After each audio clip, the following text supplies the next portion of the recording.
Assalamualaikum warahmatullahi taala wabarakatuh. Bismillah walhamdulillah wassalatu wassalamu ala Rasulillah wa ala alihi wa sahbihi wa man walah amma ba'd. Jadi kita nak berkongsi tentang dalil keharusan melakukan solat sunat secara berjemaah. Dalilnya banyak tuan-tuan, tapi yang kita nukilkan di sini hanya satu dalil daripada Sahih Muslim. Dan kerana di situ ada syarahnya Imam Nawawi, maka saya nukilkan hadis ini.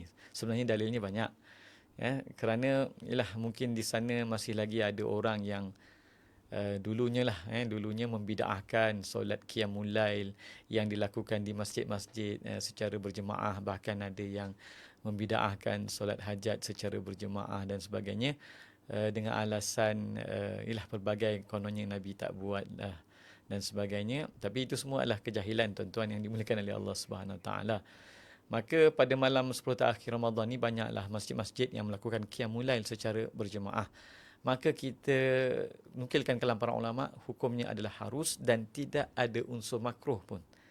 Bila kita kata tidak ada unsur makruh, maka perkara tersebut kita kata harus dilakukan. Maksudnya apa? Bila kita sebut harus, solat secara individu ke, solat secara berjemaah ke, tidak ada perbezaan. Tidak ada perbezaan dari sudut pahala, dari sudut seorang ataupun berjemaah. Maksudnya berjemaah di situ tidaklah menggandakan pahala bagi solat sunat yang harus padanya berjemaah. Seperti solat qiyamul lail. Adapun solat tarawih, maka disunatkan mengikut pandangan majoriti para ulama untuk dilakukan secara berjemaah. Jadi setengah-setengah masjid dia buat solat tasbih secara berjemaah, solat taubat secara berjemaah pada malam-malam 10 akhir Ramadan ni. Maka apakah hukumnya? Hukumnya adalah harus. Walaupun solat tersebut tidak disyariatkan untuk dilakukan secara berjemaah, tetapi melakukan ia secara berjemaah itu harus. Maknanya ia tidak dihukumkan sebagai makruh. Dari sudut pahala, sembahyang seorang-seorang ke, sembahyang berjemaah ke, sama dari sudut tiada pahala yang khusus untuk berjemaah. Tetapi macam kita dah sebut dalam video sebelum ni, bagi orang yang tidak ada kekuatan untuk melakukannya seorang-seorang, mungkin elok dia bersama dengan jemaah di masjid atau surau masing-masing untuk melakukan qiyamul lail secara berjemaah dan tidak ada kemakruhan pun. Baik, kita sama-sama membaca hadis Rasulullah sallallahu alaihi wasallam ini. Daripada Anas bin Malik radhiyallahu anhu, anna jaddatahu Mulaikah radhiyallahu anha. Sayyidina Anas bin Malik radhiyallahu anhu meriwayatkan bahawa neneknya, Sayyidatina Mulaikah radhiyallahu anha, da'at Rasulullah sallallahu alaihi wasallam li ta'amin sana'athu.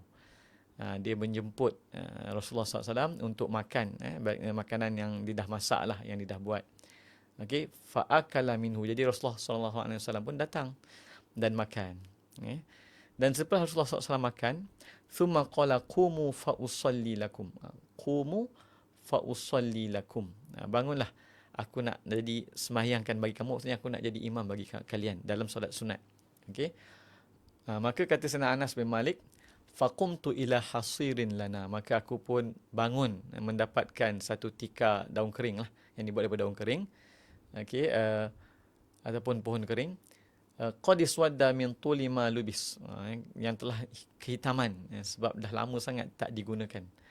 Fanadhahtuhu bima'in, maka aku pun renjis-renjiskanlah dengan air.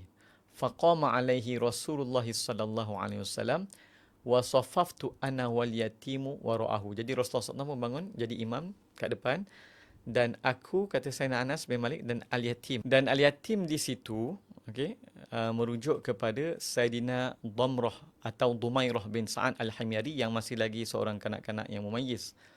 Ataupun masih lagi umur mumayyiz. Wal ajuzu min wara'ina, dan nenek kepada Sayyidina Anas bin Malik, iaitu Mulaikah, berada dalam saf di belakang kami. Jadi fasalla lana Rasulullah sallallahu alaihi wasallam raka'atain thumma saraf. Kemudian Rasulullah SAW pun solat menjadi imam bagi kami sebanyak 2 rakaat, dan kemudian baginda SAW pun beredar. Baik. Jadi hadis ni adalah hadis sahih Muslim. Jadi statusnya pastinya sahih. Dan saya nukilkan syarah Imam Nawawi bagi hadis ini. Okey. Ketika mensyarahkan hadis ini, dalam syarah Sahih Muslim, Al-Imam Nawawi berkata fihi, maknanya dalam hadis ini ada dalil jawazun nafilati jama'atan. Harusnya solat sunat secara berjemaah. Kemudian itu yang pertama. Yang kedua, wa tabrikur rajulis salih wal alim ahlal manzili bis salatihi fi manzilihim. Dan orang soleh, dan harus bagi orang lelaki yang soleh itu ataupun orang alim tu memberkati sesebuah tempat ataupun sesebuah rumah dengan melakukan solat di dalamnya, apatah lagi Rasulullah sallallahu alaihi wasallam. Sebab tu tuan-tuan, kalau ada orang-orang alim, orang-orang soleh yang datang bertamu di rumah kita, kita boleh minta untuk dia bersolat dalam rumah kita, supaya apa? Supaya rumah kita tu diberkati. Bayangkan, solat orang soleh ni memberkati rumah, tempat di mana dia bersolat. Ini juga satu bentuk tabaruk, tabaruk dengan orang soleh daripada amalannya yang soleh, iaitu amalan terbaiknya adalah solat. Ya, baik. Dan para fuqaha Syafi'iyah dan Hanabilah berpandangan harus melakukan solat sunat berjemaah ni tanpa dihukumkan makruh. Tak ada unsur makruh pun. Nak kata nak semayang tasbih ataupun semayang hajat ataupun semayang tahajud, semayang taubat, nak semayang seorang-seorang ke nak semayang ramai-ramai. Mungkin terlintas kalau semayang ramai-ramai makruh. Tak makruh tuan-tuan. Hukumnya harus. Boleh. Macam kita kata, bila harus maknanya tidak ada pahala tambahan kerana berjemaah. Tetapi macam disebut dalam sebahagian hadis yang lain, yadullahi ma'al jamaah. Bantuan Allah itu bersama dengan jamaah. Jadi walaupun tak ada pahala tambahan atas berjemaah kerana solat tersebut tidak disyariatkan secara berjemaah, tetapi apabila kita yang lemah ni melakukannya secara berjemaah, kita ada kekuatan. Kita ada kekuatan, insya-Allah. Okey. Maka sebab tu Imam Nawawi menyebut dalam kitabnya, okey. Apa kata beliau? Wa amman nawafilu. Okey. Ini disebut dalam kitab Rawdatul Talibin, jilid 1 halaman 340. Apa kata beliau? Wa amman nawafilu. Adapun solat-solat sunat, faqad sabaqa fi babi salati tatawwu'i ma yushra'u fihi al-jama'ah minha wa ma la yushra'. Adapun berkaitan dengan solat-solat sunat, maka telah diterangkan bab tentang solat sunat. Ada yang disyariatkan secara berjemaah dan ada yang tak disyariatkan secara berjemaah. Tetapi apa makna tak disyariatkan secara berjemaah? Maka kata Imam Nawawi, wa makna qaulihim, dan makna kata-kata para ulama mazhab kita ataupun kata-kata para ulama, la yushra' ni la tustahab, itu tidak disunatkan. Tetapi adakah makruh? Tidak. Falau sulliya hadzan naw'u jama'atan, kalaulah dilakukan solat daripada jenis ini yang tak disunatkan secara berjemaah ni, dilakukan secara berjemaah, jaza, harus, wala yuqalu makruhun, dan tidak dikatakan ia makruh.